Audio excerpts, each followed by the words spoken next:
नमस्कार, मैं हूं शुभे और आप देख रहे हैं न्यूज फॉर नेशन।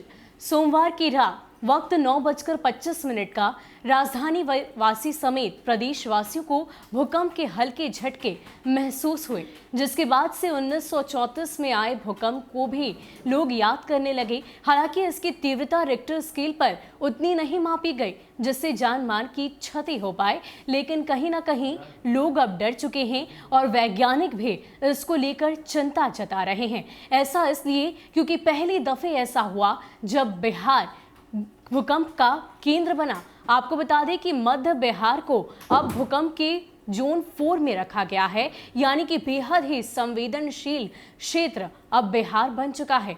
इसके साथ साथ अगर 1934 की तबाही के मंजर को याद किया जाए तो उस वक्त रिक्टर स्केल पर भूकंप की तीव्रता 8.5 मापी गई थी। बिहार में करीब 8,000 से भी ज्यादा लोगों की मौत हुई थी और वहीं बिहार से सटे नेपाल में 10,000 लोग मर चुके थे। लेकिन कहीं ना कहीं अब इन बातों को याद कर वैज्ञानिक चिंता जाहिर कर रहे हैं। वो इसलिए क्योंकि उनका कहना है कि 1934 के बाद से अभी तक ये तबाही का मंजर देखने को दोबारा नहीं मिला है और ये भी एक चिंता का विषय है। वो इसलिए क्योंकि कहीं ना कहीं बिहार एक संवेदनशील जगह है और यूं कहीं तो भूकंप का केंद्र हमेशा तो ये नहीं रहा, लेकिन भूकंप आने की संभावना हमेशा ही रहती है। अब ऐसे में वैज्ञानिक इसको लेकर और क्या कुछ चिंता जता रहे हैं और क्या परेशानी आने वाले समय में आ सकती है, इसकी पूरी विस्तृत जानकारी आपको देते हैं। मध्य बिहार में नालंदा के समीप पहली बार भूकंप का केंद्र बनने से वैज्ञानिकों की चिंता बढ़ गई है। अब तक किए गए अध्ययन के अनुसार मध्य बिहार कभी भी भूकंप का केंद्र नहीं रहा। इस कारण मध्य बिहार को जोन 4 में रखा गया है। सोमवार की रात भूकंप आने के बाद इसे भी संवेदनशील माना जा रहा है। हालांकि गनीमत थी कि इसकी तीव्रता रिक्टर पैमाने पर काफी कम 3.5 रिकॉर्ड की गई। इसकी गहराई भी मात्र 5 किलोमीटर ही थी। इसका प्रभाव लगभग पूरे बिहार में देखा गया, लेकिन कहीं से भी जान माल के नुकसान की सूचना नहीं मिली। बता दें कि पटना जिले के कुछ हिस्से सिस्मिक जोन 3 और बाकी का हिस्सा जोन 4 में आता है। पटना का मुख्य शहरी इलाका जोन 4 में है।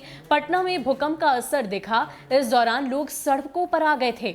पटना मौसम वैज्ञानिक केंद्र का कहना है कि बिहार को सामान्यतः 3 से लेकर जोन 5 में रखा गया है। उत्तरी बिहार खासकर नेपाल से सटे जिलों को जोन 5 में रखा गया है। वहीं मुजफ्फरपुर से नालंदा तक के जिले जोन 4 में आते हैं। गया से दक्षिण के सभी जिले जोन 3 में शामिल हैं। जोन का निर्धारण भूकंप की संवेदनशीलता के आधार पर किया जाता है। समुद्रों में आने वाले भूकंप काफी गंभीर होते हैं, जिससे सुनामी आती है। उनकी गहराई 30 से 65 किलोमीटर तक होती है। विशेषज्ञों का कहना है कि भूकंप का पूर्वानुमान करना मुश्किल है। धरती की प्लेटों के खिसकने या टकराने के कारण ही प्रायः भूकंप आते हैं। प्लेटों में टकराव जितना ज्यादा होगा, भूकंप के उतने ही गंभीर होने की आशंका रहती है। तो ये आप कतई नहीं समझिएगा कि इस वीडियो के माध्यम से हम आपको डराने की कोशिश कर रहे हैं। दरअसल ये आने वाले संभावित खतरे को लेकर हम आपको सावधानी बरतने की दिशा निर्देश दे रहे हैं। दरअसल वैज्ञानिकों की तरफ से लगातार इस बात को लेकर चिंता जताई जा रही है, क्योंकि पहली दफे ऐसा हुआ है जब बिहार भूकंप का केंद्र रहा हो। मध्य बिहार को तो पूरी तरीके से जोन 4 में रख दिया गया है, यानी कि सिस्मिक जोन 4 में अब मध्य बिहार आ चुका है। और 1934 की तबाही को मंजर को भी याद किया जाए तो कहीं ना कहीं वो रूह कांपने वाली तबाही थी। फिलहाल के लिए इतना ही। ऐसे ही अपडेट्स के लिए आप हमारे साथ बने रहिए और देखते रहिए न्यूज़ फॉर नेशन। नमस्कार।